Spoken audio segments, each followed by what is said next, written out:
Mas eu acho que vou começar.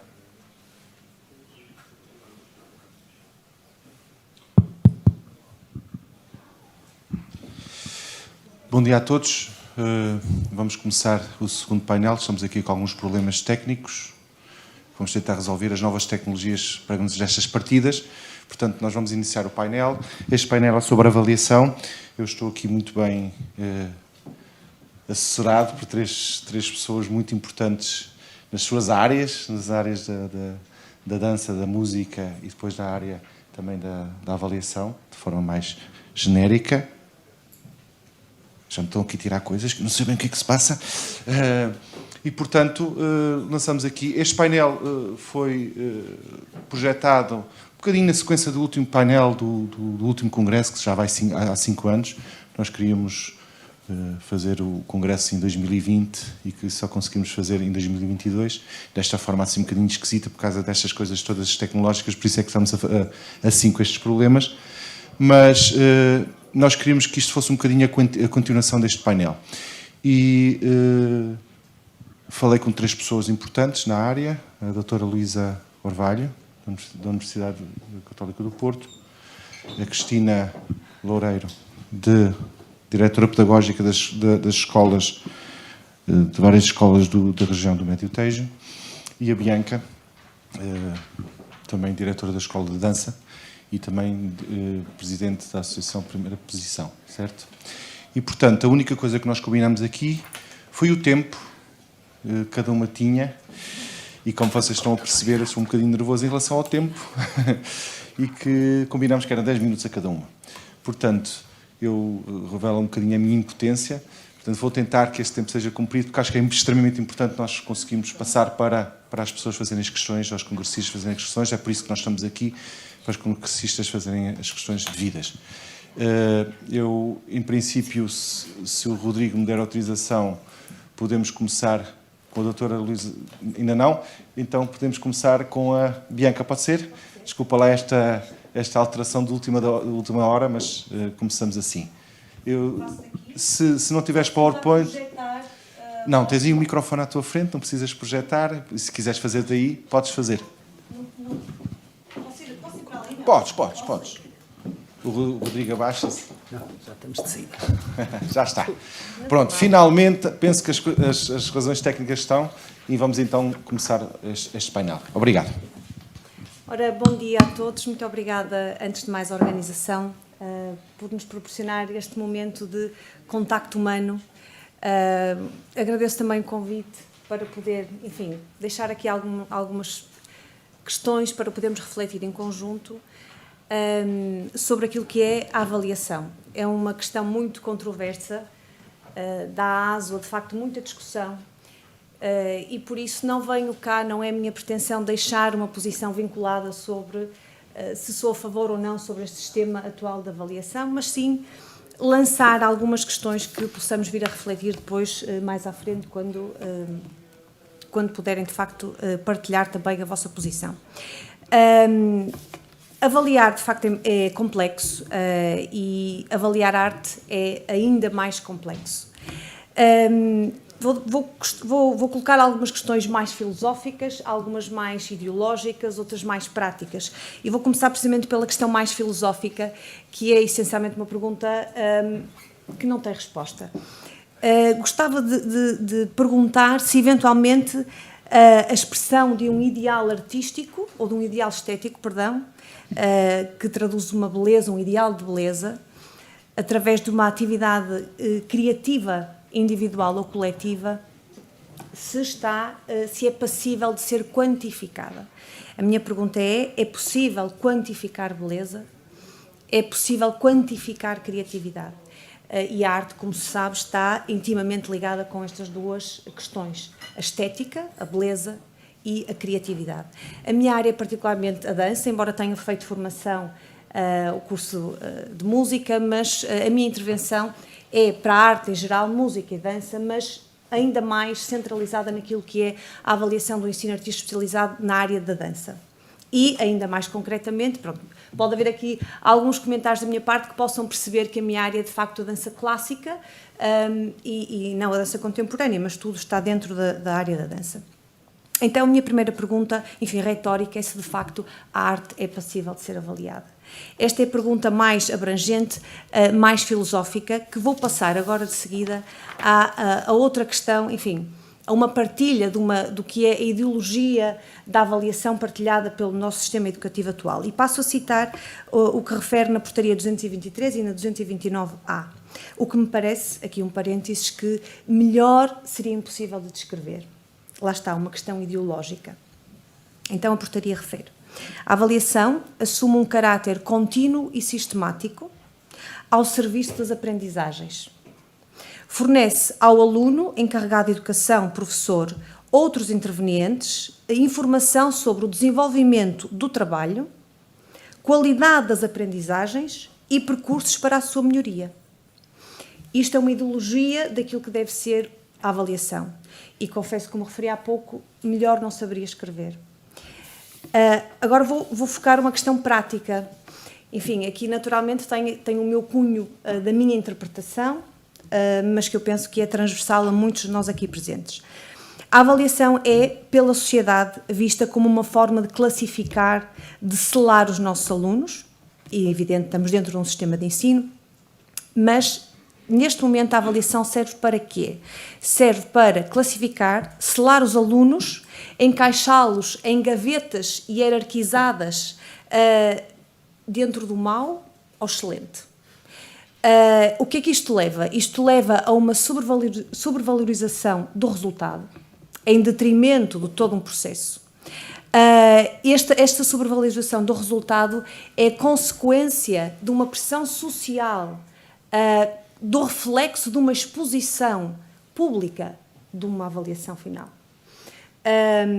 Isto leva a que haja uma competitividade que, por natureza, é contra o processo de avaliação e o processo de aprendizagem, e leva a uma competitividade desnecessária e desvantajosa para todo o processo de aprendizagem também. Vou voltar atrás à citação das portarias sobre a ideologia da avaliação, que, repito, está extraordinariamente bem conseguida, na minha opinião, e vou pegar aqui em alguns pontos para levantar questões. A minha intenção não é, como disse, colocar a minha posição, mas sim levantar questões reflexivas entre nós. Então, caráter contínuo e sistemático. A minha pergunta é: será que nós, professores, temos o cuidado de dar feedback sistemático ao aluno? Será que conseguimos acompanhá-lo durante o processo, de forma a que, ao chegar a uma avaliação sumativa, seja eu a favor ou não dessa avaliação sumativa, mas será que o aluno sente que é acompanhado neste processo de aprendizagem no sentido da avaliação? Ou seja, será que nós conseguimos fazer isso? Será que nós temos a capacidade de dotar o aluno de consciência quase aula a aula, passo a passo, do seu processo de evolução?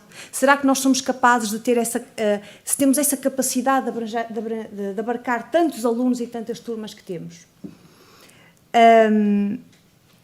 Outra das questões que fala é a questão de que a avaliação estará ao serviço das aprendizagens. Então vamos pensar: a avaliação serve para o aluno aprender. Para aprender, como é que ele aprende? Aprende motivado. Um aluno, para aprender, tem que estar motivado para a aprendizagem, e é através da experiência que o aluno aprende. Então, se a avaliação está associada ou está ao serviço, citando aqui estas palavras da portaria, se está ao serviço da aprendizagem, a aprendizagem faz-se através da motivação. Será que a avaliação motiva? Será que a avaliação, neste momento, tem como objetivo, efetivamente, motivar os nossos alunos? Ou será que nós, professores, enfim, nós no nosso sentido mais crítico e mais perfeccionista, porque no fundo na arte não se quantifica, mas nós somos muito perfeccionistas e estamos permanentemente à espera e à procura de alcançar um ideal que não existe. Então queremos sempre mais. É como nós usamos esta frase em dança, que é assim: está ótimo, mas podia estar melhor. E isto é sempre muito subjetivo, não é? Mas voltando aqui, não me quero dispersar. Ao serviço das aprendizagens. Então, a motivação é um elemento essencial em todo o processo e deve ser refletido na avaliação. Por isso, será que nós motivamos os nossos alunos com a avaliação? Não sei. Deixo aqui para depois podermos discutir. Outro aspecto que refere, e muito bem, A avaliação deve fornecer ao aluno, ao encarregado de educação, ao professor e aos outros intervenientes informação sobre o desenvolvimento do trabalho, atitudes e valores, qualidades da aprendizagem e percursos para a sua melhoria. Será que um aluno, sabendo que teve um 3, a técnica de dança clássica, ou instrumento, ou classe de conjunto, será que ele sabe o que é que aquilo significa? Será que ele tem ali descrito numa pauta ou numa prova escrita? Será que ele sabe qual é a forma de poder evoluir? Muitas vezes nem sequer se corrigem, falando em testes escritos, muitas vezes nem se sabe a correção do erro. O aluno muitas vezes sabe que esteve errado, mas nem se preocupa em perceber como é que podia ter melhorado aquilo, ou como é que ele vai aprender para da próxima vez não fazer o mesmo erro. Ou seja, será que nós, professores, de facto, utilizamos a avaliação contínua e sistemática e orientamos o aluno, depois de identificarmos os pontos a melhorar, será que o orientamos no seu processo de melhoria? E isto leva-me aqui a deixar enfim, algumas ideias que eu penso que eu, como docente, tenho sempre em mente quando faço um processo de avaliação mais formal. Sim, porque a avaliação, sendo sistemática e contínua, deve ser informal. A maioria das vezes a avaliação é informal, é o feedback. Mas uma avaliação formal, eu penso que é fundamental, dando resposta ao cumprimento da motivação para melhor aprender, é fundamental identificar primeiramente os aspectos positivos. Os canais abrem-se para a escuta quando nós somos elogiados primeiro.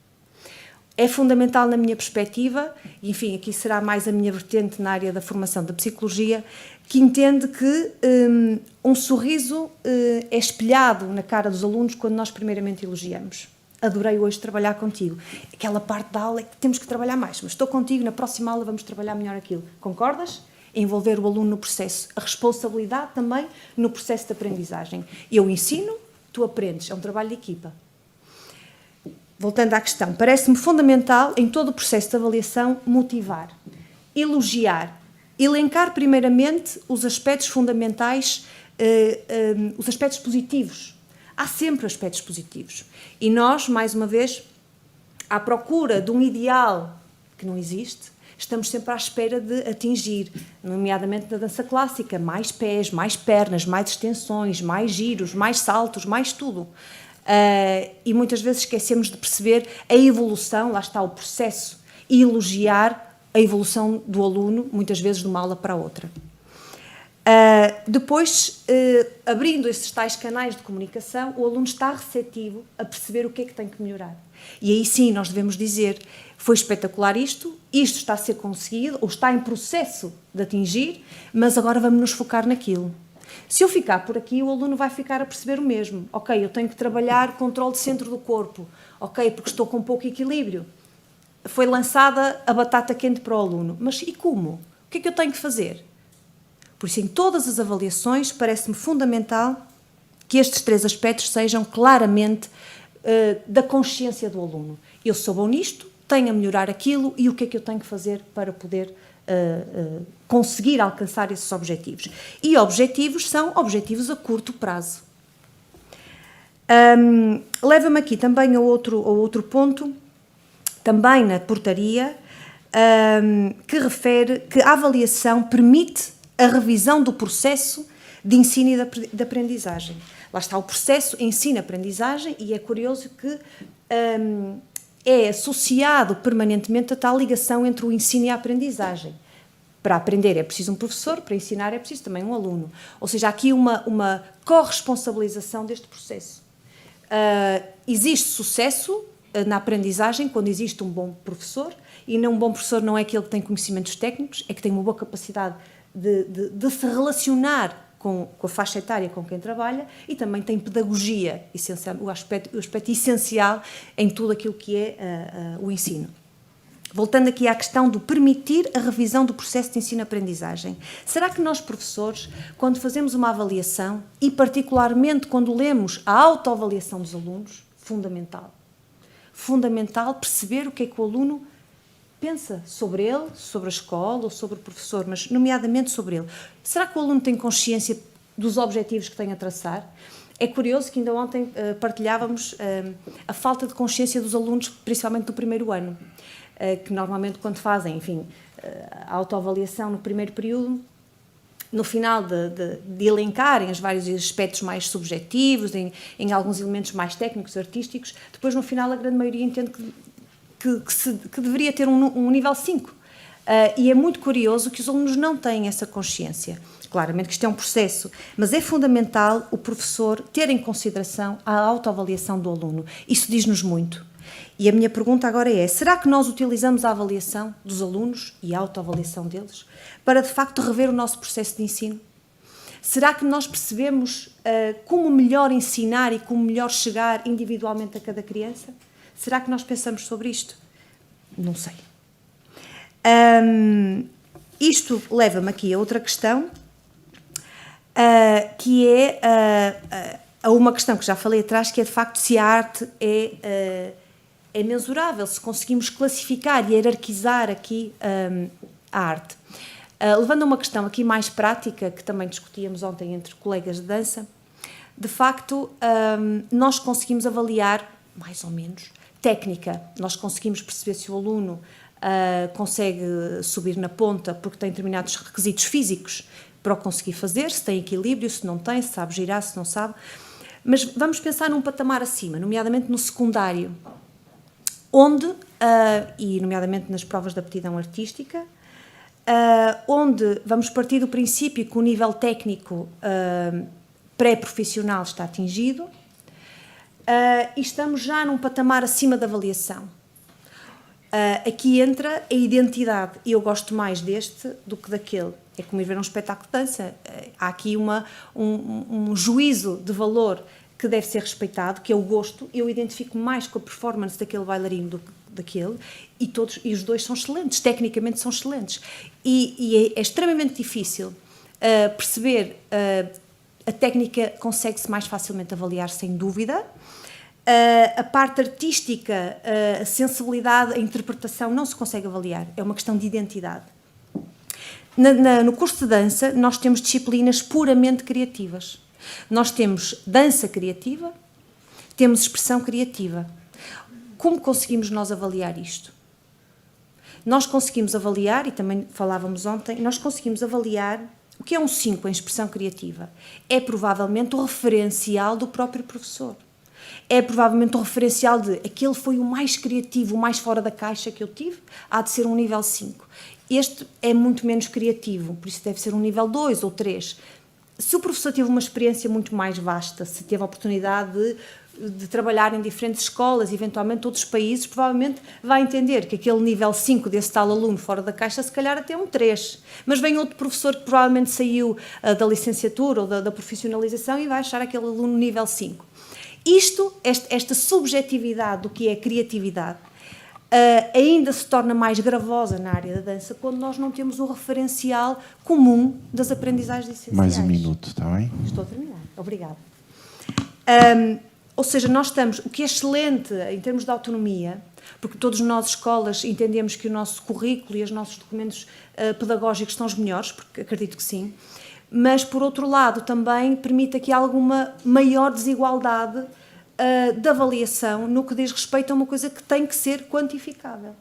Por isso, os alunos acabam o curso com uma média, não sabemos quais foram os conteúdos que os alunos deram nas disciplinas técnicas, porque cada escola tem as suas aprendizagens essenciais, não há orientação, mas depois o que importa é o documento que vem certificado com média tal do secundário.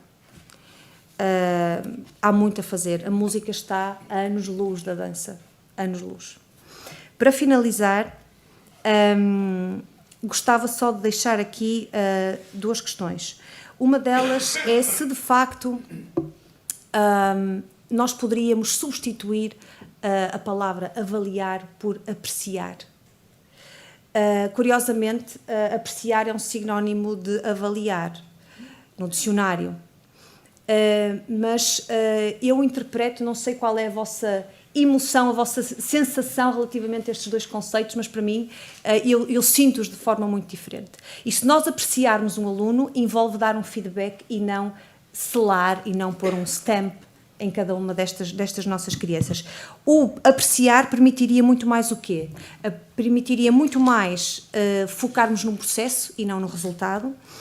Um processo que poderia ser individualizado, ou seja, considerando todo o contexto, considerando todas as características e todas as motivações deste aluno, e lá está, entrar dentro de uma inclusão. E quando falamos em inclusão, é muito importante pensar que a inclusão é para tudo aquilo que está fora da curva de Gauss. Tudo que está para um lado, mas tudo que está para o outro também, que muitas vezes é esquecido, a outra ponta do iceberg. A motivação. Quando nós valorizamos o processo, quando nós apreciamos o processo, a motivação surge muito mais. E para finalizar, queria deixar aqui uma frase, e o Sr. Secretário de Estado que me perdoe se eu não for tão rigorosa nas palavras que ele utilizou ontem, mas que eu achei uma frase excelente para poder terminar a minha intervenção, que foi: a arte tem a sua própria função na vida humana e na sociedade. Não está ao serviço de uma outra função superior. Muito obrigada.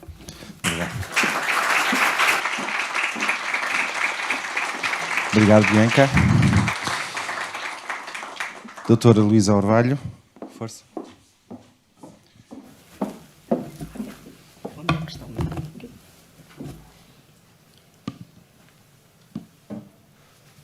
Foi ótimo termos, de facto, esta primeira intervenção, porque eu vou, de facto, tentar perceber que hoje em dia muitas das nossas discussões que temos na academia é fruto de concepções diferentes que temos sobre os objetos da avaliação e particularmente sobre a avaliação. Eu, no caso concreto, vou tentar responder àquilo que me pediram, que era como se avalia um aluno no ensino artístico especializado, qual é o seu verdadeiro objetivo, que modelos de avaliação são mais adequados para os alunos nesta modalidade de ensino artístico. Não posso sair daqui.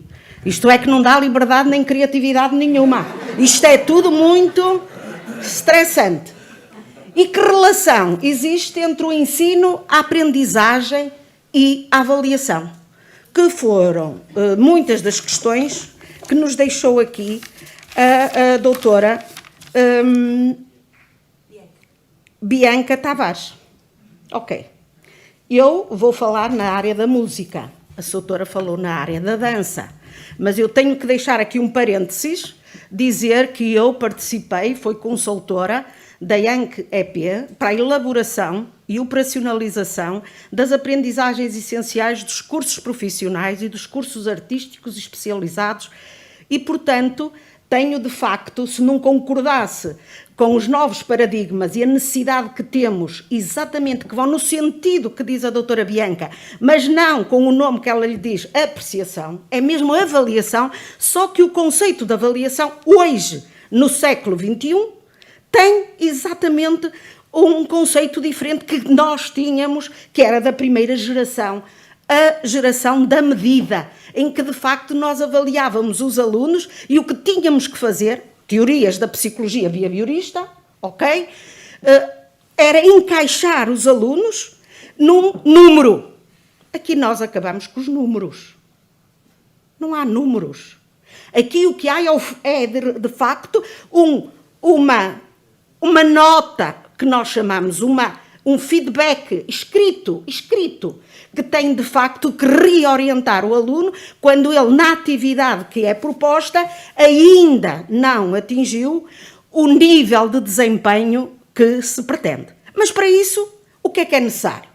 É muito claramente, em toda a pedagogia, nós temos que dizer aos nossos alunos, dentro da atividade ou da tarefa ou do projeto, o que é que eles devem, de facto, saber, ou saber fazer, ou saber relacionar-se com os outros. É isto que é a diferença entre os objetivos e aquilo que nós chamamos a aprendizagem.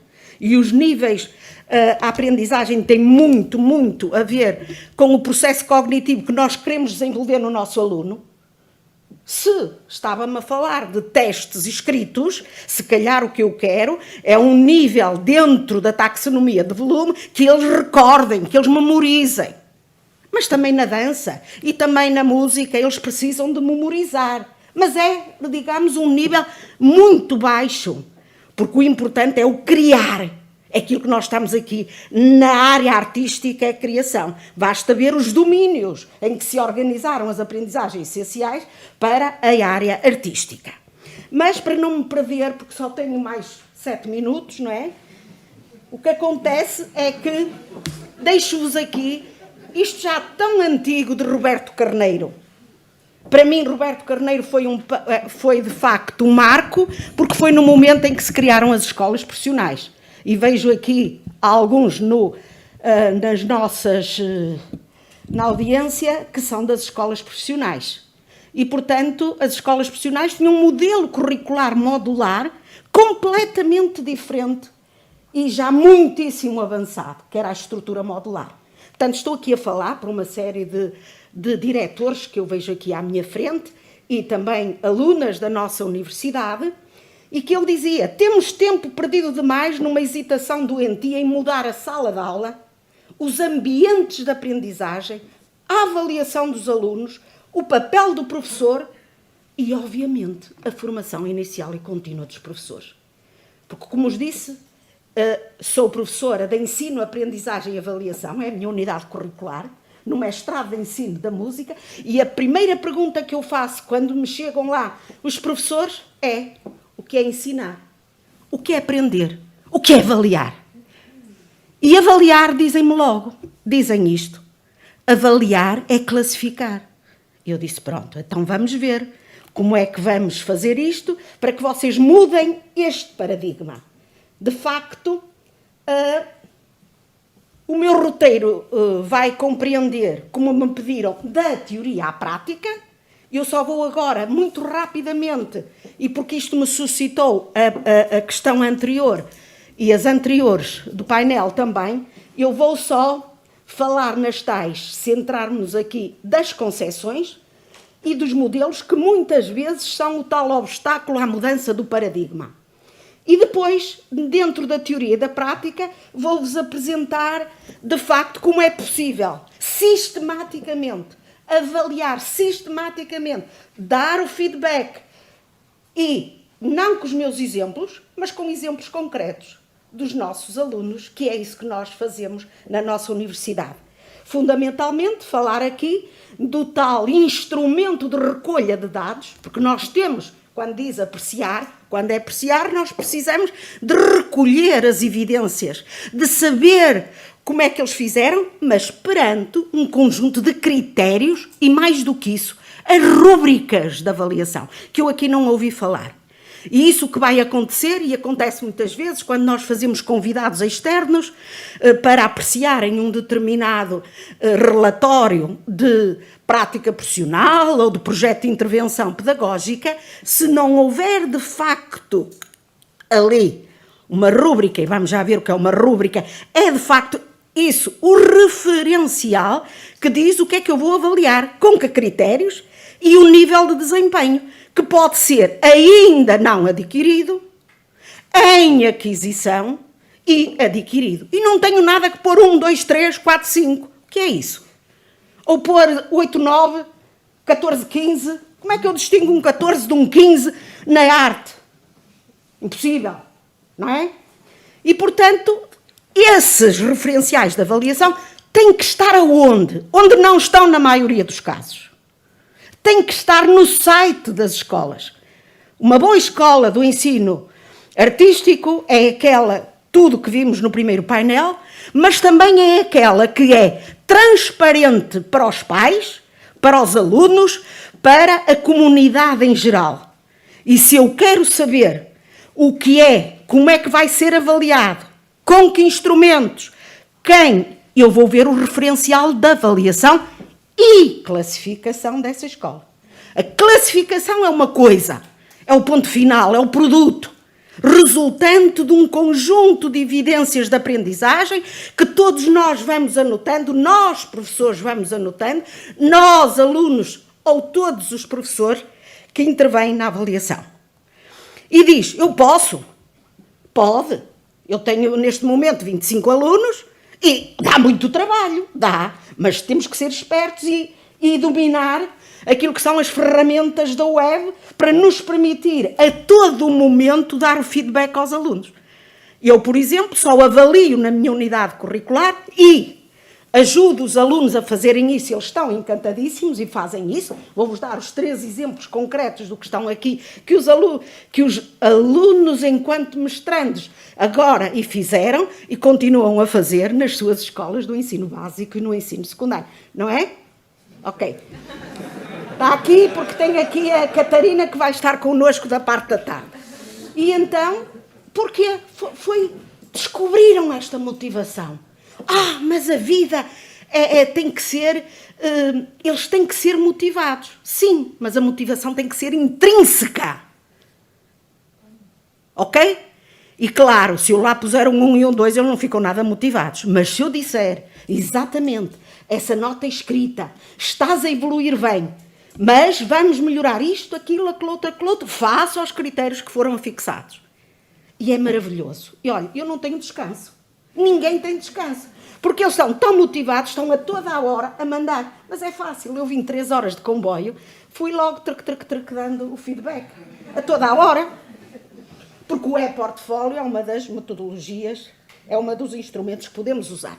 E então, só rapidamente, falar que, no caso dos conceitos do domínio curricular, e particularmente da avaliação, quando eu estou no currículo, estou na avaliação, estou no ensino e estou na aprendizagem, eu só queria mostrar-vos que realmente o conceito de evolução está muito diferente do que era no início e, portanto, hoje nós dizemos, se calhar, que a avaliação, vão já ver ali nas gerações da avaliação, que nós avaliamos para que os alunos sejam capazes de melhorar as suas aprendizagens.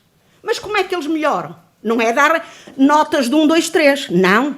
É dar, de facto, dizer claramente o que é que eles têm que fazer. Dá muito trabalho? Pois dá. Mas os alunos são todos diferentes? Pois são. Dissemos que os alunos são as pessoas que estão neles.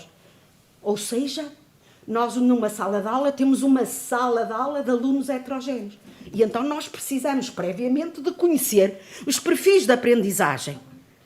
As inteligências múltiplas para mais rapidamente saber como é que eu posso ensinar aquele aluno de uma forma diferente um do outro.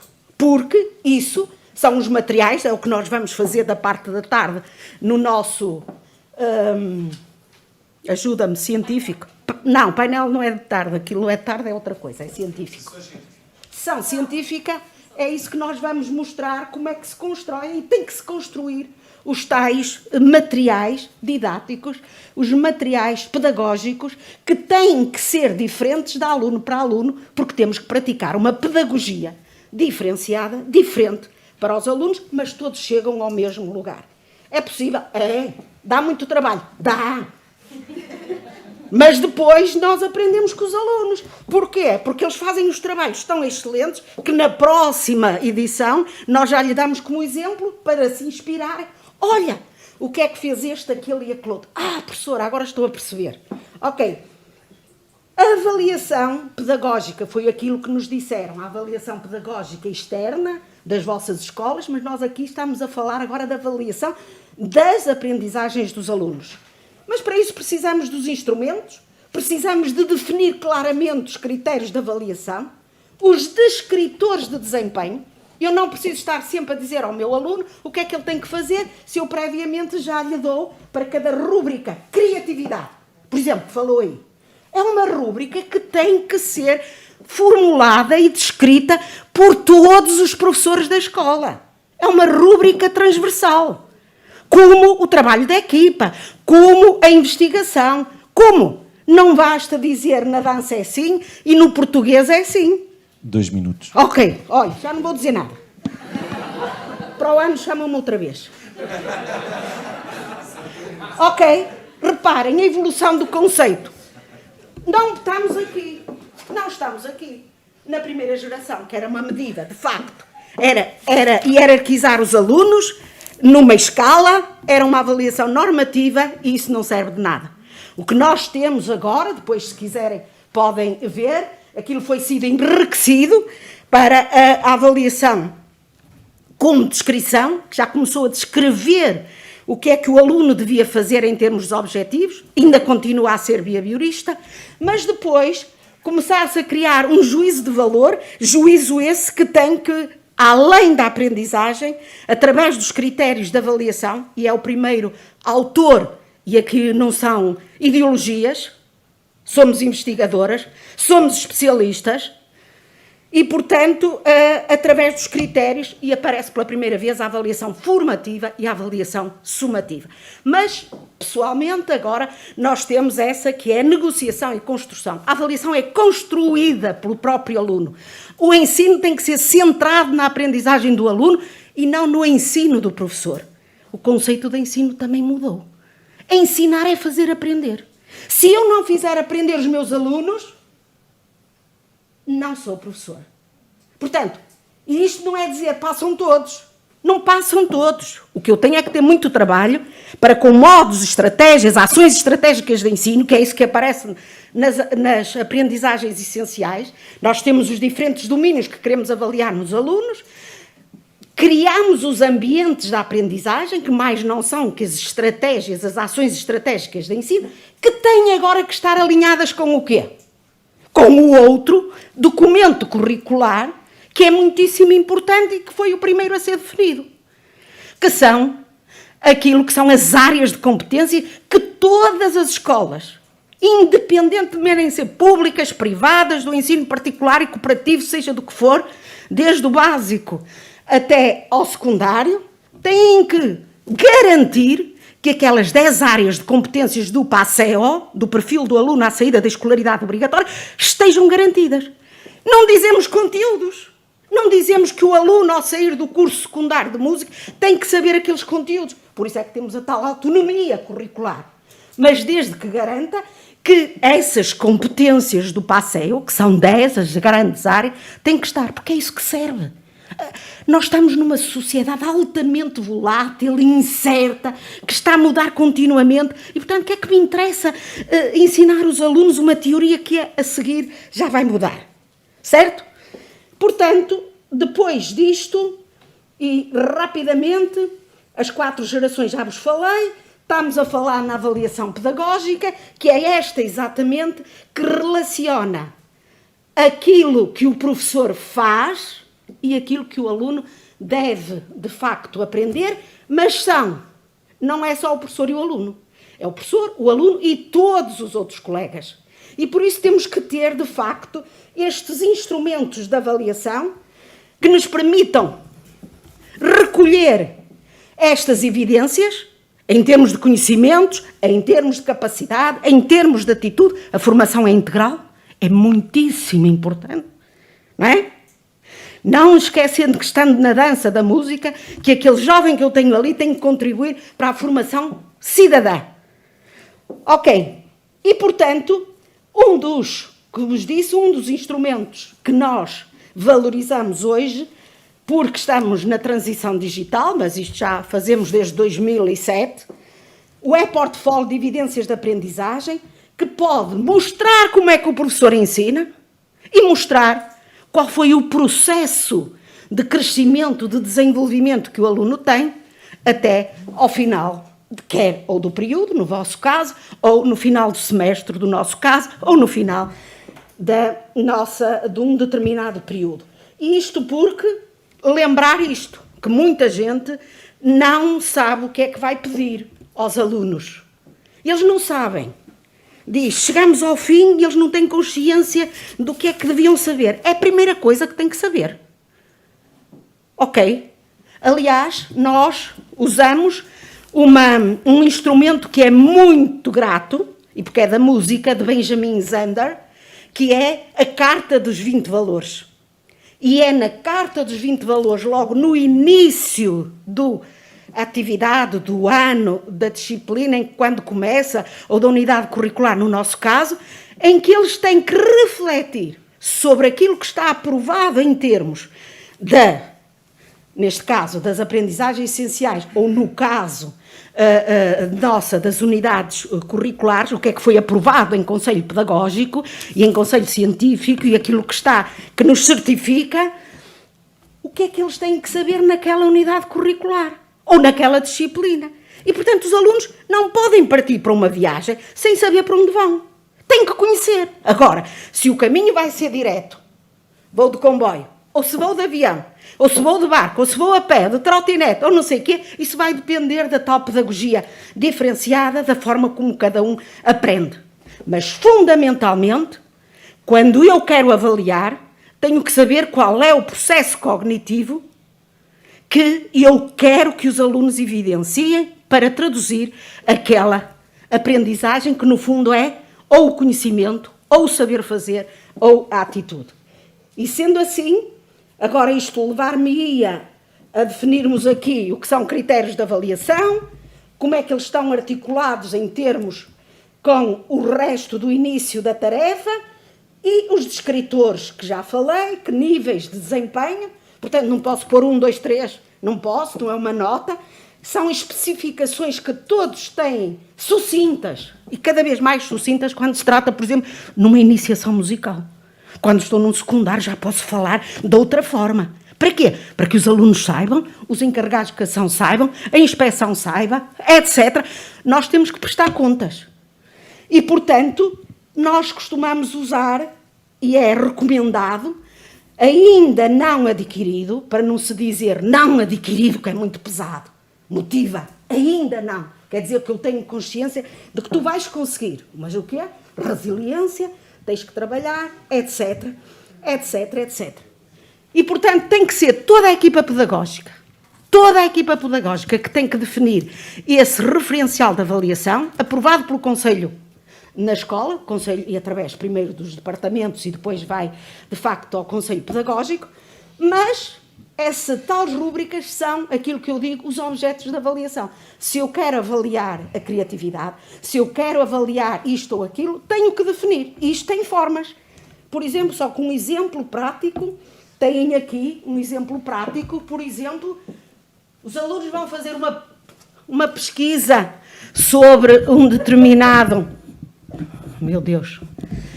Como vimos aqui de muitas, que eu fiquei encantada com os vossos projetos e tudo aquilo que eles investigam. Ok, mas aquilo tem que se traduzir depois, têm que chamar, mesmo que seja externo, seja depois das horas letivas. Aqui não há horas letivas e horas e extracurricular. O nome extra já desapareceu. Tudo o que o aluno faz dentro e fora da escola, mesmo quando vai a uma viagem, quando vai uma visita de estudo, etc., tem que contar. E é por isso que nós conseguimos ter essas horas que contam para o currículo. Mas temos que ter, então, como é que vamos, de facto, avaliar. E isto tem que estar nos sites das escolas. Tem que estar o referencial de avaliação. Se vocês forem ver as escolas ainda no ensino artístico especializado, são muito poucas aquelas que o têm. Eu lamento, não estive a ver aquelas que apresentaram aqui, se têm ou não, mas com os meus alunos de mestrado, a primeira coisa que eles têm que fazer ao fazer as planificações das aulas ou dos projetos que têm que desenvolver nas suas escolas, eu digo, utilizem, de facto, o referencial de avaliação. E depois até é uma forma de vocês intervirem, através dos vossos departamentos, como melhorarmos aquilo. Mas façam da vossa escola, professora. Nós temos aqui, mas não está no site. Ok, mas traz. Ok? Pronto. Para mas finalizar... Então, só um minuto? Só isto? Tá bem, quais são as técnicas, para responder ao último, quais são as técnicas e os instrumentos de avaliação que nós consideramos, que eu considero e que eu trabalho e que os meus mestrandos trabalham, porque nós temos uma relação muito, muito, muito estreita. Eu sou simultaneamente consultora, sabe, muito bem, do SAM, do Serviço de Apoio à Melhoria da Educação, e trabalhamos com as escolas do ensino básico, artístico, profissionais, etc. E nós utilizamos o e-portfólio, usamos o trabalho de projeto, que eu vi aqui lindíssimo, só falta agora recolher e saber recolher essas evidências para trazer para a avaliação dos alunos. Jogos e ferramentas digitais e o questionamento metacognitivo, que é diferente do questionamento do CUR, que isso nós costumamos fazer muito bem. E só para não dizer que sou eu, está-vos aqui, depois vão ver, temos aqui, por exemplo, a plataforma de apoio ao estudo através da monitorização do violino, o caso da Tânia, temos o e-portfólio na disciplina, e trouxe por causa do Filipe, a análise e técnicas de composição do curso secundário dos agrupamentos das aprendizagens de música, do Daniel Martinho. Conheço Trago muito aqui bem a Catarina Nunes, que está aí, não me deixa mentir, o trabalho de projeto no âmbito da prova de aptidão profissional, no ensino profissional de música, que realmente saltou os muros da escola, e estes alunos foram, por exemplo, só para vos dar, faziam concertos nas igrejas, e um deles, por exemplo, revisitar o barroco. Não é? Para quê? Para que os estudantes, isto é em Mirandela, os estudantes que não têm vivência nem as famílias, começassem-se a apaixonar pela música clássica e, portanto, com as autarquias, fizeram isto tudo muito bem. Tudo aquilo que vocês fazem muito bem. Os Obrigado. jogos e ferramentas digitais, utilizar, que são essa facilidade, por exemplo, o Miguel Brandão utilizou os jogos digitais como estratégias de ensino, aprendizagem e avaliação na disciplina da História e Cultura das Artes Músicas. António Reis utilizou o questionamento enquanto estratégia de desenvolvimento curricular e avaliação formativa. António Reis, 214. O questionamento enquanto avaliação formativa na sala de aula de iniciação musical. Temos ali o diretor da escola, sabe muito bem, não me deixa mentir, está ali, o senhor professor António Reis, 2015. Por aqui fora, e por exemplo, aqueles que eu faço e que posso mostrar a toda a gente, e mostram aqui. Pronto. Obrigado. Quem quiser saber mais, tem aqui de facto. Muito obrigada e desculpem pelo meu entusiasmo, e tínhamos muito para defender e trabalhar. Okay.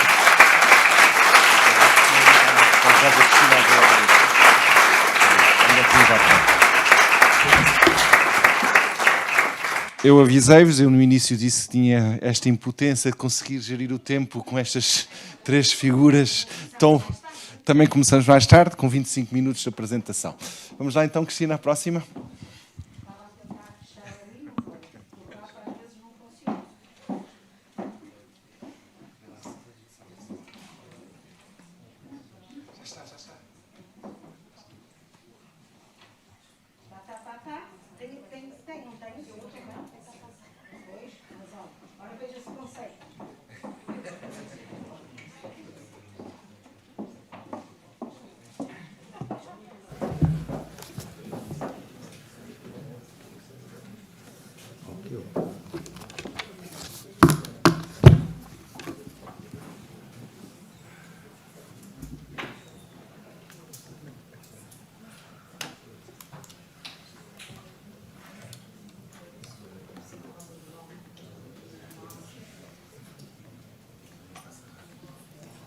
Tenta no ESC. Deixa-me tentar o controle, desculpa. Não tem rato. Posso? Tem, Claro. ele tem rato, tem. Enquanto eles preparam aqui o PowerPoint da Cristina, queria que preparassem as vossas perguntas, que vamos passar logo imediatamente para as vossas perguntas, está bem? E que o microfone está daquele lado, mal terminasse a Cristina Loureiro, passamos para as vossas perguntas. Sim, sim. Obrigada. Bem, então antes de mais, boa tarde a todos. Sejam bem-vindos à Fundação Caldas de Gulbenkian para mais um congresso de ensino artístico especializado. Quero agradecer também à organização a possibilidade de estar aqui e falar um bocadinho sobre aquilo que acontece nas escolas que eu tenho o privilégio de dirigir, na Figueira da Foz, em Pombal, Caldas da Rainha e Irubom Barral. E dizer-vos que estou particularmente feliz por integrar este painel e perceber que há, de facto, pessoas que estão a impulsionar a mudança no processo de ensino e aprendizagem em Portugal. Curiosamente, nós não alinhámos de todo aquilo que iríamos, de facto, apresentar neste painel, nem o Filipe nos deu qualquer orientação, mas acabamos por estar alinhadas no conteúdo das nossas exposições.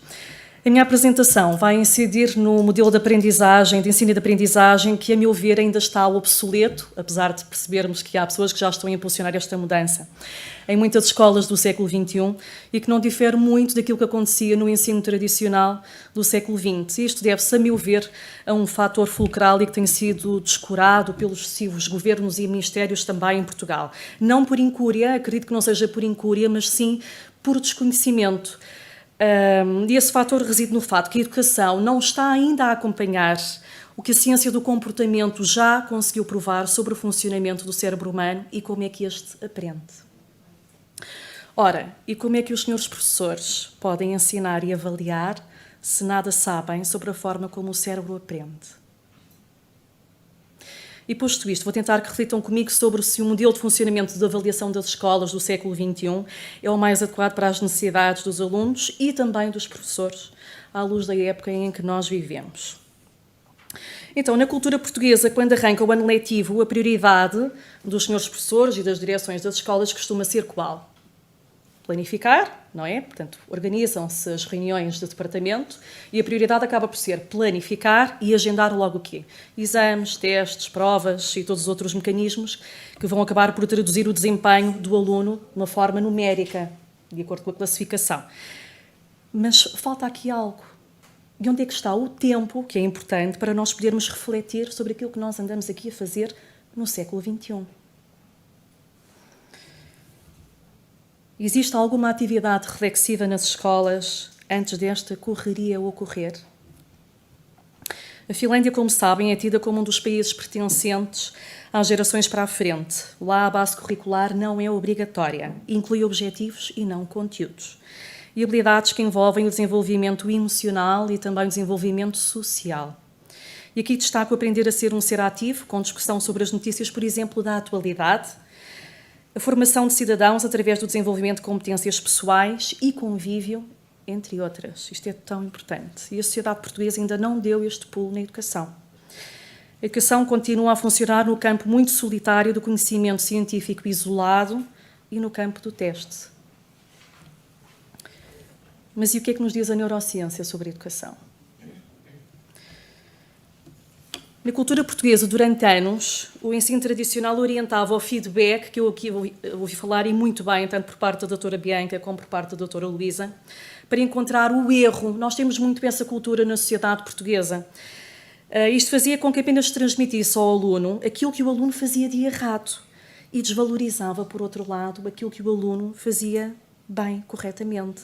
Ora, no sistema de ensino português, falta esta abordagem mais positiva à avaliação e também ao erro. Nós temos que erradicar o estigma do mau resultado ser negativo. Nós temos que valorizar o percurso, o processo, que eu também ouvi aqui falar, da aprendizagem, a partir das tentativas de cada um. O erro só acontece quando o aluno se entrega ao processo e confia naquilo que vocês lhe propõem. E reparem, isto pressupõe uma ligação, uma criação de um elo, de um laço de confiança. E esta criação desta confiança tem que ser mantida e é essencial para que o aluno esteja motivado, aprenda e, sobretudo, se sinta confortável nas vossas aulas para errar.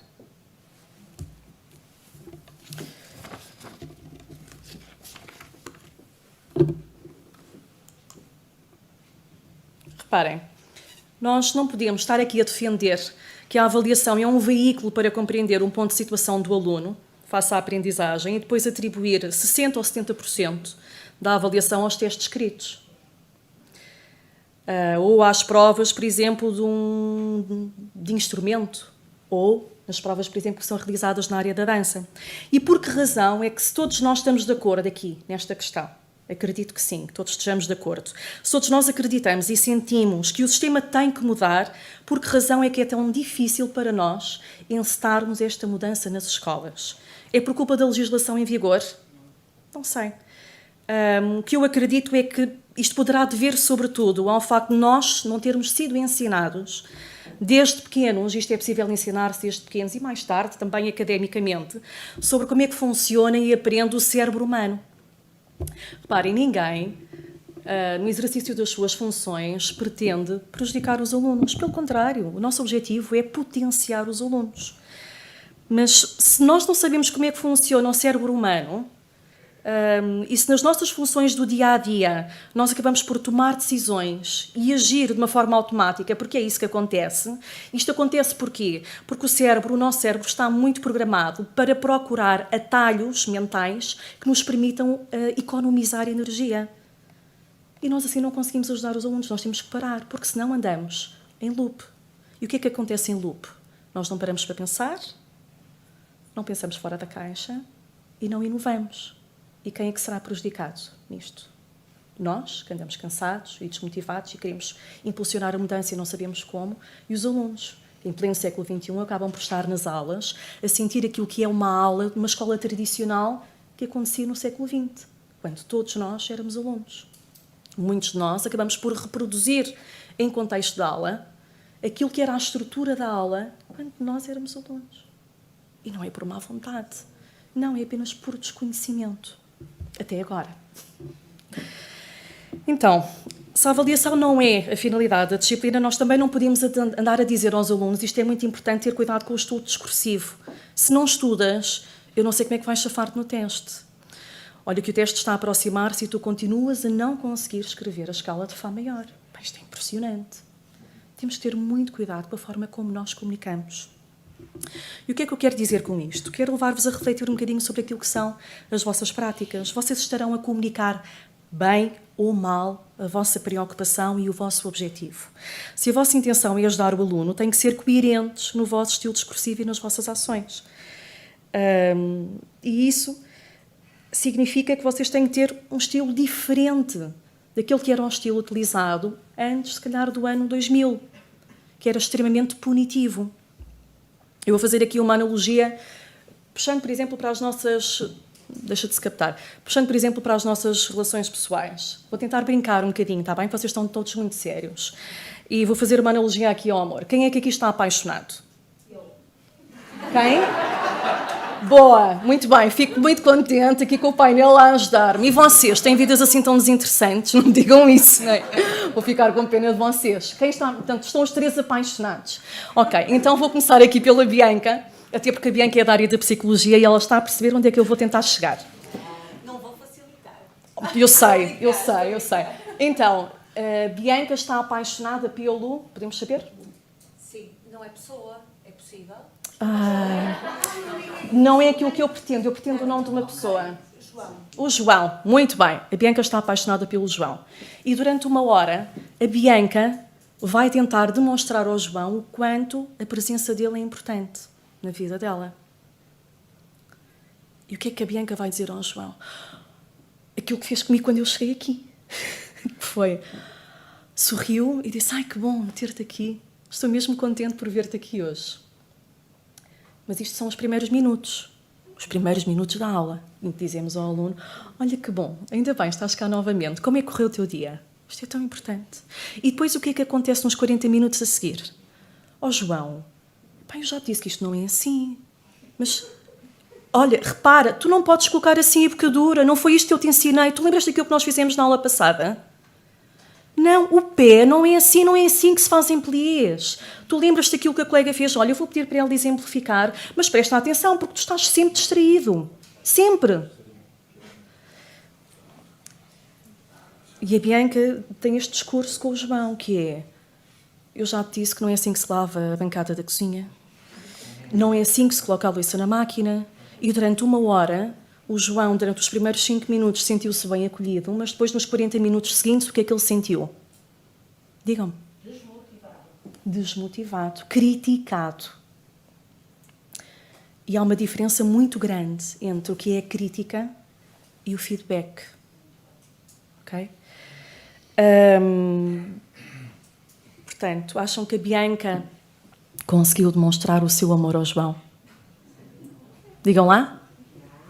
Não. Não é?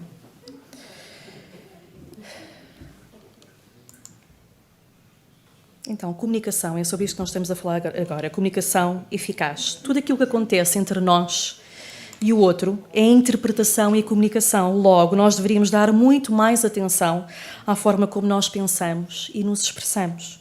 Até porque na memória humana, eu devia ter feito um slide com isto, porque é importantíssimo, vou mesmo chamar a vossa atenção para esta frase.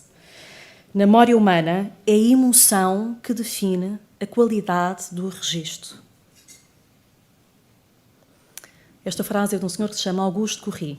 Depois tem na bibliografia, eu não sei se depois os slides podem ser partilhados, os PowerPoints. Depois poderão consultar lá se tiverem essa curiosidade.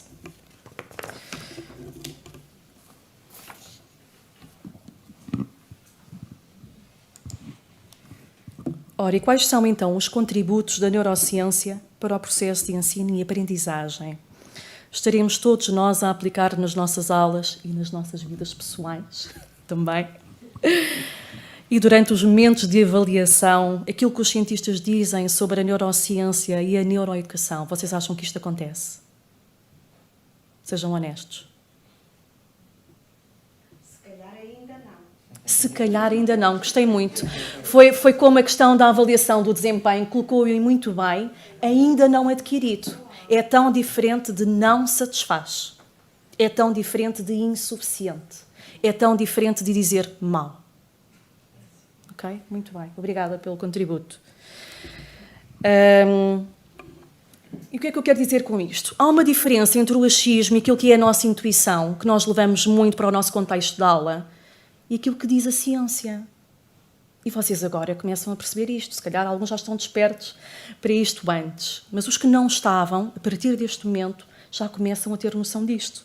António Damasio, neurologista e neurocientista, disse que se a comunicação não tiver emoção, não é eficaz. Nós não somos máquinas de pensar, nós somos máquinas de sentir.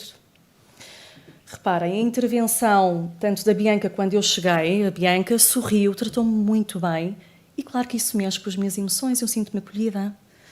O colega, o Luís Zagalo, na sua intervenção, peço desculpa por não falar dos outros, mas eu não assisti a painéis antes do Luís ter tido a sua intervenção. A primeira coisa que o Luís fez quando chegou aqui foi falar, e muito bem, sobre aquilo que é o desempenho das escolas no ensino artístico especializado em território nacional. E elogiou e falou que as boas práticas existem em todas as escolas. Quantas são as escolas? São mais de 130. E as boas práticas existem nestas mais de 130 escolas em território nacional. E o que é que vocês sentiram com isto? Não se sentiram acolhidos? Que bom!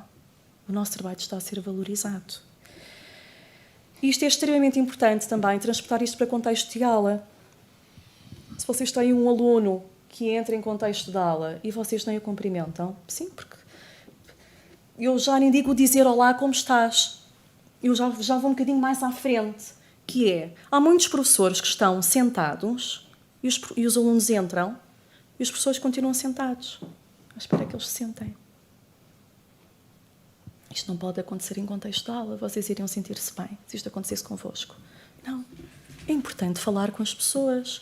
A nossa comunicação corporal é mais de 80% daquilo que nós estamos a dizer. Portanto, as pessoas percebem, os alunos, quando entram em contexto de sala de aula, percebem se estão a ser bem recebidos ou não, bem acolhidos ou não. De forma muito afável, tens 2 minutos. 2? Isso mata-me tudo. Então, vou passar já aqui para o slide seguinte, que me parece também extremamente importante e que vai dar-vos uma luz daquilo que acontece em termos de desenvolvimento também dentro de nós. As crianças, está provado que as crianças que recebem elogios têm neurónios mais bombardeados de uma forma positiva e assim produzem a mielina. Isto é extremamente importante. Porquê? Porque este é um composto que acaba por ser uma capa protetora do neurónio. Isto faz com que o hipocampo, que é a zona que vocês veem ali a azul, que é uma zona muito rica em neurónios e é responsável pela aprendizagem e pela memória, seja uma zona muito mais desenvolvida. Portanto, percebem aqui o quanto é importante elogiar. A colega também falou do elogio. E muito bem. E assim pergunto-vos, se nós elogiarmos o aluno antes de o corrigirmos, acham que a receptividade dele para aprender e corrigir o erro será melhor Ou acham que se nós formos diretivos e dissermos: olha, a passagem do terceiro para o quarto dedo não está bem.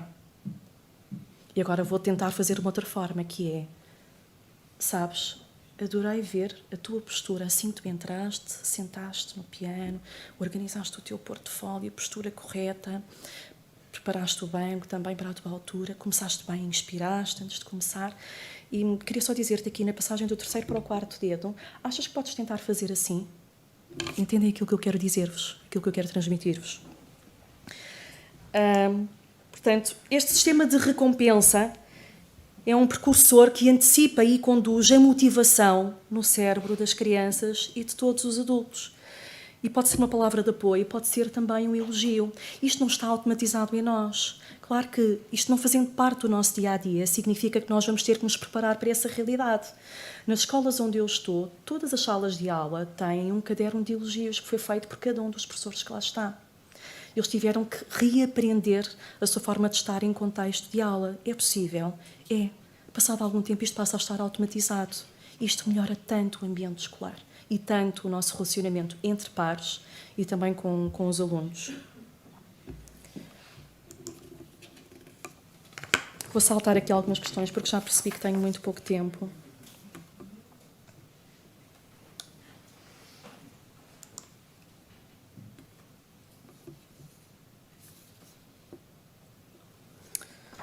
E vou falar sobre como lidar com o erro. Portanto, vou insistir um bocadinho aqui mais nesta questão. Como é que nós podemos ajudar os nossos alunos a lidar com o erro? Aqui entram estratégias que também são muito utilizadas na avaliação formativa, e eu percebi que a colega valoriza muito a avaliação formativa, não valoriza tanto a avaliação sumativa. Ali na sua exposição percebeu-se que valoriza muito, por exemplo, a autorregulação, a autorreflexão, etc. Então o que é que nós podemos fazer? Encorajar sempre a persistência. A persistência pode ser aprendida e nós, professores, temos muita influência sobre os nossos alunos. Podemos encorajá-los também a serem gentis consigo próprios, ao invés de se compararem com os outros. Isto acontece tanto. E acabamos por ser nós também a incutir isto neles quando dizemos: não é assim. Olha, eu vou pedir-lhe a ela, porque ela fez muito bem. Tu não fizeste assim tão bem, é isso que eu lhe estou a dizer. Portanto, nós até podemos dizer ao outro, nós até podemos dizer ao aluno: vou pedir ao outro aluno que exemplifique. Mas é diferente se dissermos: eu vou pedir-lhe a ele, porque ele fez tão bem, para ele exemplificar. Não digam. Está no vosso cérebro, mas não digam. E tentar construir também relações positivas, deixando sempre claro em todas as intervenções dos alunos, ou seja, antes de corrigir, tentar elogiar algo. Vocês até podem nem ter algo tecnicamente para elogiar. Nós todos, às vezes, sentimos esta frustração de ter alunos que têm muitas dificuldades em muitos aspectos e em muitas frentes. Mas há algo positivo? Sim, há. E se vocês não conseguem perceber isso antes de estar em contexto de aula, preparem isso em casa. Levam o vosso guião e dizem: este aluno é extremamente dedicado, este aluno é extremamente esforçado, este aluno sabe praticar uma escuta ativa, este aluno tem o portfólio todo organizado e já tem ali a panóplia de coisinhas para dizer, e antes de corrigir, vão elogiar primeiro e criar esta almofada de bem-estar, de reações químicas dentro do organismo, para depois ajudarem o aluno a solucionar aquilo em que tem dificuldade. Isto porque está cientificamente provado que todos os estímulos que nós recebemos desencadeiam dentro de nós reações químicas no nosso cérebro que são responsáveis pela forma como nós estamos ou não receptivos a aprender e pela forma como nós reagimos e também como memorizamos as informações. As emoções acabam por ser um guia para todas as nossas decisões. E se o professor não emocionar o aluno não vai lembrar-se do professor e não vai sentir conexão também com aquilo que o professor lhe ensinou. Portanto, as palavras que nós pensamos e dizemos são a nossa casa. Devemos prestar mais atenção a isso, com certeza. As palavras que nós pensamos e dizemos aos nossos alunos, nas cerca de 8 horas, estou a exagerar, diárias que eles passam nas escolas, são a casa dos alunos. Nós podemos melhorar isto? Sim. E é da nossa responsabilidade individual fazê-lo. Cristina. Ele diz isto de uma forma subtil. Cristina. Vou tentar tentar todas as maneiras. Eu sei. Então, vou passar um bocadinho mais à frente e falar-vos sobre a psicologia positiva. É o último tema, certo? De acordo com Martin Seligman... Não ouvi? É o último. O slide. último? Ok. Opa, não seria... Só tens direito a mais um slide, se não for. De forma muito carinhosa. É horrível ter que escolher e tenho tanto para dizer.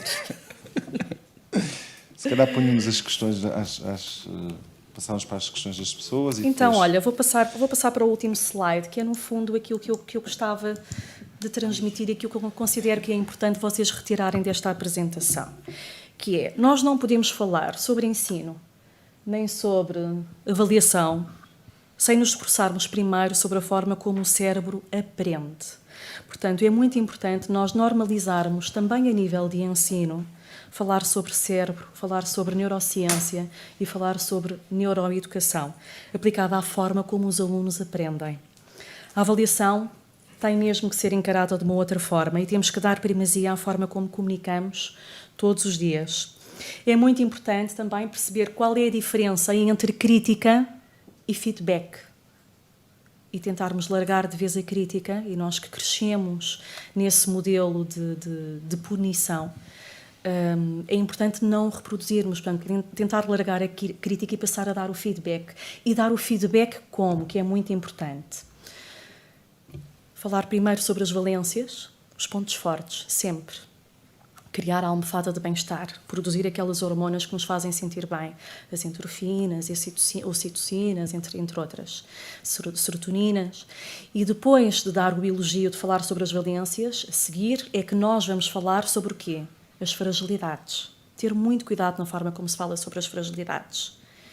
E quando estamos a falar sobre as fragilidades, sugerir sempre a superação dessas fragilidades e ser preciso, ser cirúrgico. Dizer a um aluno, ou ao encarregado de educação do aluno, ele não estuda, ele está distraído, isto não é ser cirúrgico. Reparem, vocês percebem que o aluno tem dificuldade na afinação. E sim, de facto, ele pode ter dificuldade por estar distraído, mas é diferente vocês dizerem ele está distraído de dizer tens dificuldade na afinação. Portanto, o que tu tens que fazer é, todos os dias, durante 10 minutos, trabalhar a tua afinação. Como? Vais colocar o bocal e vais rodar ligeiramente para a frente, ligeiramente para trás, e isto sim é que é uma orientação precisa, é uma solução precisa de superação de dificuldades. Portanto, não podemos continuar a utilizar aqueles feedbacks que se utilizavam no século XX, que é o aluno está distraído, o aluno tem que prestar mais atenção, o aluno tem que ser mais dedicado, o aluno tem que fazer os trabalhos de casa. Não, isto não é cirúrgico, ok? Claro que a adoção destas estratégias e procedimentos que indiquei não vão garantir que os vossos alunos se tornem todos melhores alunos, mas seguramente irá aumentar a probabilidade que isso aconteça. E é isso o que cada um de nós, aqui nesta sala e lá em casa também, deveria fazer, é aumentar as possibilidades de uma aprendizagem eficaz para que os alunos sejam muito mais bem informados e, consequentemente, mais bem-sucedidos. Obrigada. Desculpa. Não. É só para mostrar, porque pode ser importante. Este livro, eu não conheço nenhum dos autores. Sou completamente isenta, ainda não tive a felicidade de os conhecer. Este foi um livro extremamente útil para a planificação, estratégias e avaliação. Diz o título e o autor. Desculpa? Diz o título e o autor. Avança. Sim. Educar para o pensamento crítico na sala de aula. E este livro tem o contributo de pessoas de áreas completamente distintas. Portanto, o José Pinto Lopes, que é da área da psicologia, da aprendizagem. Helena Santos Silva, professora associada em didática de ciências. Carolina Domingues, que é professora de engenharia na Universidade da UTAD. E Maria Manuel Nascimento, professora do Departamento de Matemática também da UTAD. Portanto, se tiverem dificuldade em depois aplicar na prática aquilo que eu estou a tentar despertar em vocês, poderão sempre adquirir este livro, porque tem exemplos incríveis de como planificar, de como avaliar, quais as estratégias, até de tanto avaliação sumativa quanto da avaliação formativa. É um livro muito, muito rico, Obrigado. muito prático e muito útil. Pronto. Obrigada, desculpa. Eu avisei-vos que isto é completamente impossível de ser dominado. Em 2024, de certeza, vamos ter outra vez esta temática em cima da mesa. Eu tenho que vos pedir desculpa por ser aqui o bastião do tempo e que não consegui cumprir com a minha missão. Portanto, é passar já diretamente. Sim. E foi a única coisa que nós acordamos entre todos, tenho a dizer. Bem, no nosso chat estão muitas pessoas a dizer excelentes intervenções, estão de parabéns, eu não vou estar a reproduzir tudo o que está aqui, dizer que queria passar já para vocês, se alguém quiser fazer alguma questão, eu propunha uma ou máximo duas, se não houver ninguém. Ou foi muito esclarecedora. Muito bem, então irei eu fazer uma pergunta, só podem responder em 2 frases, que é... aquilo que nós sentimos aqui nas vossas intervenções foram bastante diferentes até no seu conteúdo, mas todas elas a roçar uma atitude... eu vou utilizar esta palavra, e peço desculpa por utilizá-la, contra a nota, a classificação. Quando é que vocês acham que as escolas vão se emancipar desta ideia da avaliação classificativa, da nota, e porquê que esta nota existe e para quem é que essa nota existe? E há aí uma pergunta que foi feita, porquê que ainda fazemos a avaliação antiga? Só existe uma justificação, que é o medo que todos temos. O medo dos professores que estão na sala de aula, dos diretores das escolas também têm medo. E esta ideia que no final de semestre tem que haver uma pauta afixada, obrigatoriamente afixada, com a classificação dos alunos todos, não faz muito sentido para o século XXI, tenho-vos a dizer isso. Mas queria-vos passar a palavra, que não era esta a minha intenção de estar já a fazer juízo de valor. Porquê isto? Porquê a nota? Porquê? Força. Agora não quero ir falar. Só com 2 frases vai ser difícil responder-te. Bem, então, em primeiro lugar, a primeira questão que tu colocaste foi quando é que as escolas vão largar este sistema. Eu acredito que as escolas já estão a largar este sistema. Aos poucos isto já está a acontecer, mas isto depende também muito de quem dirige as escolas e, sobretudo, quem está nos ministérios tem que ter, de facto, esta consciência e emanar também cá para fora esta liberdade. Eu posso dizer-vos, dar o exemplo das escolas onde estou. Nas escolas onde estou, nós valorizamos muito o feedback. E posso dizer-vos que, neste momento, todos os docentes em todas as áreas, tanto nas valências da música e da dança, desde o ensino pré-escolar, desde os 3 anos de idade, estão habituados a fazer feedback e a feedback recorrendo a estes três critérios, que são as valências, e elogiar primeiro, as fragilidades e depois a indicação das estratégias para a superação das dificuldades. Agora, isto não pode acontecer, nós não temos de estar a aguardar que alguém nos diga, quer dizer, deveríamos, não é? Porque temos acima de nós alguém que está a regular aquilo que acontece nas escolas. Mas nós temos aqui uma grande vantagem, que é, de facto, esta autonomia pedagógica que nos permite implementar estas mudanças nas escolas. Portanto, acho que as escolas já estão a começar aos poucos a implementar esta mudança, e depois temos sempre a oportunidade de participar em fóruns, congressos e outros certames que são organizados, onde são discutidas questões relacionadas com a educação, e escutar aquilo que está a acontecer em território nacional. E depois, relativamente à classificação, o porquê de não se largar a classificação, eu concordo absolutamente com aquilo que tu estás a dizer, que é uma questão apenas relacionada com medo. Mas este medo tem uma origem, e tem origem no quê? O medo do desconhecido. O medo desconhecido porque, se calhar, a grande maioria de nós, eu estou a olhar para vocês, e se calhar a grande maioria de nós terá terminado a faculdade, ou ainda está a estudar, e devíamos estudar a vida inteira, em 2000 ou 2010. Há aqui alguém que tenha terminado depois de 2010? Estou Ok, boa. Mas estamos a falar, sim, estamos a falar aqui no auditório, eu não sei quantas pessoas são, mas temos apenas 3 pessoas em que 70, 80, não sei, que estão aqui entre nós. Isto significa que nós temos enraizado dentro de nós este sistema da classificação. E conforme eu tinha dito há pouco, nós depois acabamos por implementar na nossa vida aquilo que foram os nossos modelos, que acaba por estar o nosso código, o nosso histórico na nossa memória RAM. Portanto, para nós é sempre muito mais fácil adotar e implementar aquilo que nós já conhecemos do que obrigar-nos a uma atitude reflexiva e tentar introduzir algo novo. Ok?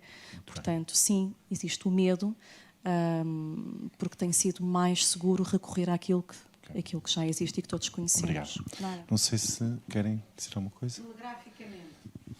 Há muitos exemplos, muitos mesmo, de escolas com boas práticas de mudança. Recomendo a leitura do relatório Projeto Maia, que muitas escolas estão envolvidas e elas constroem e, como verificam, nada é igual.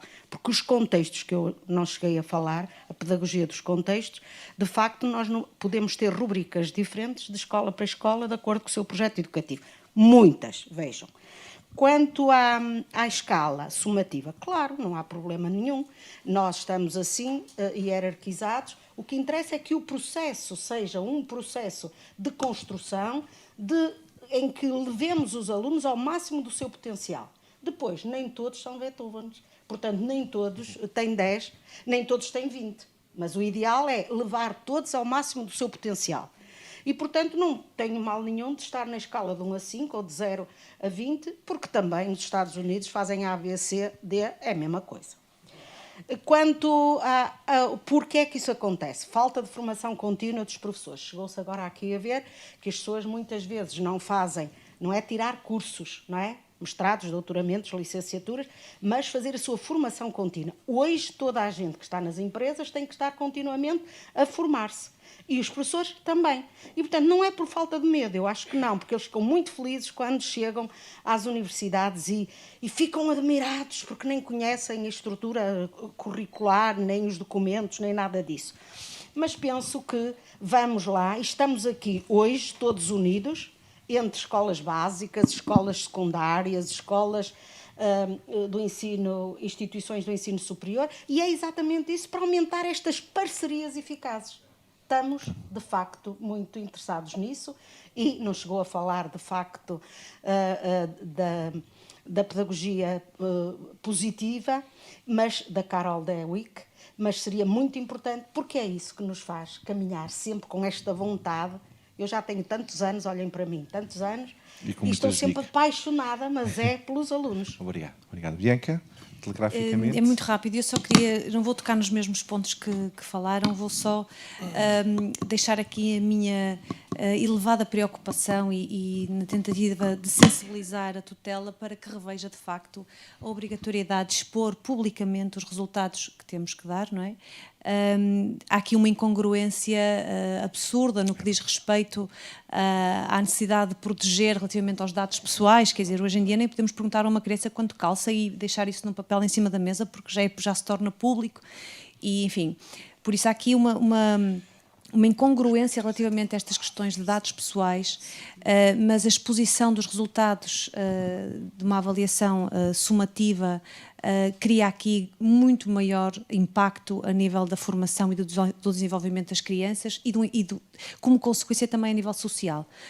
Por isso deixo aqui o meu apelo à tutela para que possa rapidamente rever esta situação. O apelo feito. Muito obrigado a todos. Vamos almoçar e encontramos à tarde. Obrigado.